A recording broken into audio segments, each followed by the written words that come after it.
Alain Caillot is on his way back home after a tough day's work.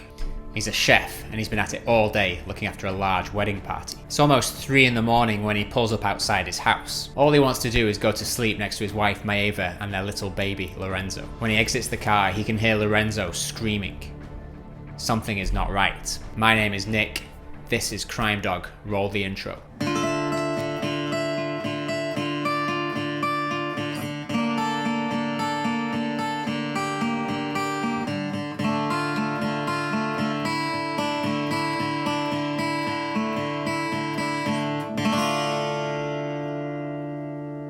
He sprints into the house and makes his way up the stairs. What he sees next will be sketched in his mind for the rest of his life. His baby son is lying on the floor crying, wedged underneath his mother who is motionless in a pool of her own blood. He falls down onto his knees and in a desperate attempt to save her, he gives her mouth to mouth, but she is non-responsive. Alan grabs his phone and calls the emergency services who arrive quickly.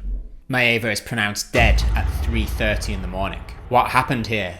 Who would want to kill Maëva with her child watching on? When investigators arrive on the scene, they notice that the door hadn't been forced open. Perhaps she knew her killer. They take several photos of the scene, including the blood splattered all over the walls and ceiling. Little Lorenzo's bed has been completely destroyed. This was a violent attack. They take prints and DNA, but the results come back negative. The killer was careful. They try to question a distraught Alan to see if anything was missing from the house. He takes a look around and realizes a handbag is missing, but nothing else. The coroner concludes that Maëva was struck violently approximately 15 times with a blunt, hefty object. Her skull was broken in several places, as were her ribs. Injuries to her arm and fingers suggest she tried to defend herself and her son. I cannot imagine what psychological damage Lorenzo may suffer having seen his mum be beaten to death. However, physically, the baby is in perfect health, not a scratch on his body. The level of violence suffered by Maëva suggests this was no normal robbery. Maëva's parents were the last people to see her alive. She had gone round for dinner with Lorenzo and left at around 9:45 p.m. What happened after that is a mystery. All we have to go on is a handful of text messages between Alan and Maëva earlier that night. At 10:04, she texts Alan to say she got home safe. 13 minutes later at 10:17, he replies to say he should be back at around 1 a.m. She writes back straight away saying that she'd taken a bath and that she felt fat. At 5 to 1 in the morning, Alan leaves a final message to say that he still had a lot of work to do and he probably wouldn't be back now until about 3. Maëva never opened this last message, and if she didn't answer, we can assume it's because she was already dead. So she was most likely murdered sometime between 11:18 when she sent her last reply and 5 to 1 in the morning, the timestamp of Alan's last message to her that she never opened. 2 days go by and police receive a visitor at the station. Someone walks in carrying Maëva's handbag. They'd found it floating in the river next to the Moulin des Fours, the very same restaurant that Alan, Maëva's husband, was working in on the night of the murder. In the bag they find her ID, credit cards and cash. Nothing had been taken, confirming detectives' suspicions that this was no robbery. This doesn't look good for Alain. He was already known to the police for selling cannabis, but selling cannabis and committing murder are two very different acts. They bring him in straight away for questioning. On the 8th of April, he states that he started work at around 7 p.m. and he returned home around 3 a.m. He admits to selling cannabis from time to time and also stated that Maëva didn't appreciate the fact that he was involved in drugs. They check the video surveillance at the restaurant and Alan is exactly where he said he was. He was telling the truth, so it can't have been him that killed Maëva. There are only 160 people in the village, so someone must have seen something. They interview a neighbour who was returning home after a night out and passed by the house at around midnight. He claims to have seen a white van parked outside their house and someone was sat in the driver's seat wearing pink cleaning gloves. When the man in the van saw the witness looking at him, he turned his head the other way. The neighbour, finding this suspicious, attempted to remember the van's number plate, but could only remember a couple of letters, something with an E and a W in it. He's not the only person who spotted something. Another couple spotted the same white van, driving at a snail's pace in front of the house with the lights off. And police are in luck. They recognise the driver. His name is Alain Berouet, a local handyman. Detectives confirm that he owns a small white van, and the partial number plate that they recovered from the other witness is a match for his vehicle. They find him straight away and bring him in for questioning.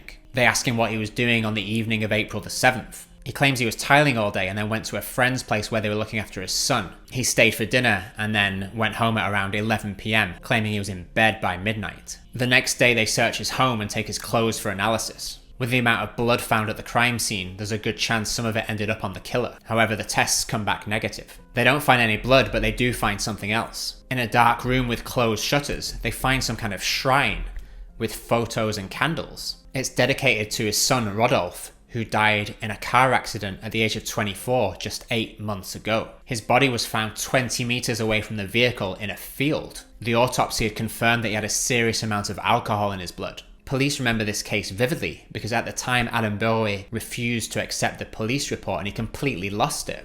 According to Berrouet, there was foul play. He claims that at the scene, the car doors were closed and the windscreen was still intact. An apparent seatbelt injury to his right shoulder also suggested he'd been sitting in the passenger seat. So was someone else driving? And if not, how did he end up 20 meters away from the vehicle? One day, police had to intervene at the cemetery as he was digging up his son's grave. His wife had apparently told him that she heard scratching noises coming from under the ground. This same man, broken by the loss of his son, is now seen 8 months later parked in front of Maëva Rousseau's house in the middle of the night, wearing pink rubber gloves. An hour before her partner Alain found her dead on the floor. Perhaps these two cases are linked. At the moment, it's hard to see how. It's Maëva's mum who points detectives in the right direction, recalling an incident which took place 6 months ago in October. Alain and Maëva were shopping in their local supermarket with baby Lorenzo when suddenly Maëva was set upon by Madame Berrouet. She was screaming that she was going to kill Maëva with her own hands, that she wasn't afraid of going to prison and she had nothing left to lose. So it seems the two cases are linked. For some reason, the Berrouet think Alain and Maëva are responsible for the death of their son.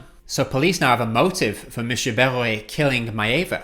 But what would make them think such a thing? Maëva's mum has the answer to that question too. She explains to officers that Maëva and Rodolphe had known each other since primary school. They spent a lot of time together and when they were 15 they started dating. Alain Maëva's current partner was with another girl called Christelle. But after 4 years, the couple swapped over. The problem is Rodolphe never got over Maëva. Alain even had to go and see him to tell him to give it a rest, but he just carried on regardless. As Rodolphe was still with Christelle, one day Alain showed Christelle the messages that he'd been sending to Maëva, and she broke up with him that same day. Rodolphe was now gutted by how everything had turned out, so he decided to down a bottle of whiskey and go and confront Alain and Maëva. But he never made it, flying off the road at a corner at more than 100 kilometers an hour. They were just kids who'd known each other for years. The parents were also friends too.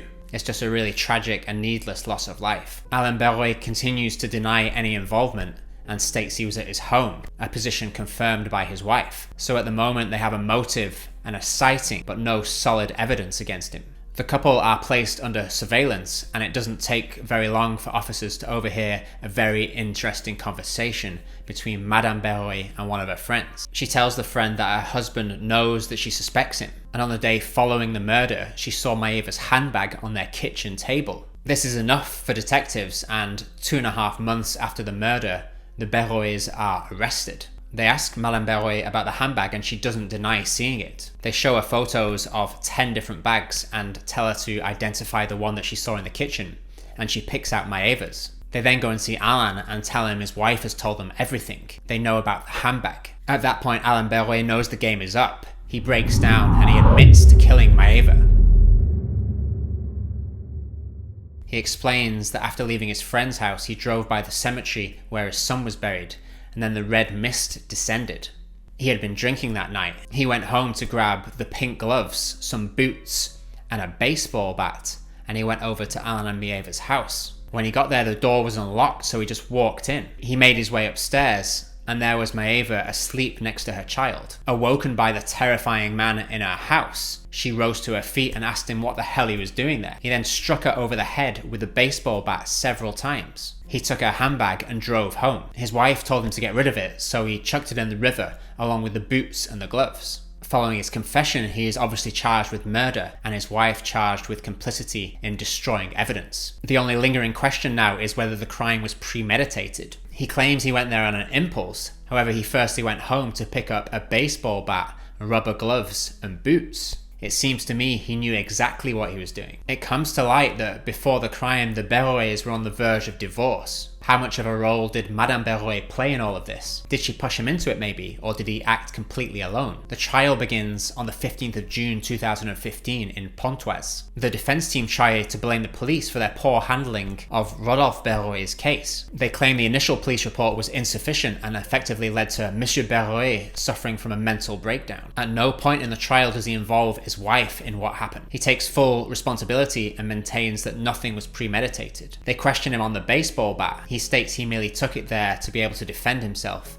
in case he was attacked. And what about the gloves and the boots? He tells the court he'd been potting plants and cleaning at his son's grave and had simply forgotten to take them off. The jury don't buy it. They believe Alain Berrouet went to the house with the intention of killing Maëva Rousseau, and he is sentenced to 20 years in prison. For her part, his wife is sentenced to 2 years. After the sentence, he addresses Maëva's father and apologizes. Remember, these men used to be friends. When asked why he did it, he said he acted out of rage for the loss of his son, even though he knew it couldn't bring him back. Berrouet never really recovered following his son's death, and I can't imagine how difficult it must have been. He also refused to believe that his son simply lost control while drink driving. He wanted to blame someone else, and that someone was Maëva Rousseau. Let us know what you think in the comments. Were there warning signs that Berrouet was capable of this? And if so, could this pointless loss of life been avoided?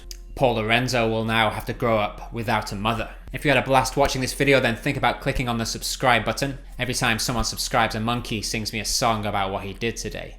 You can never know what it's like. Your blood like a winter freezes just like ice. Which is fun for everyone.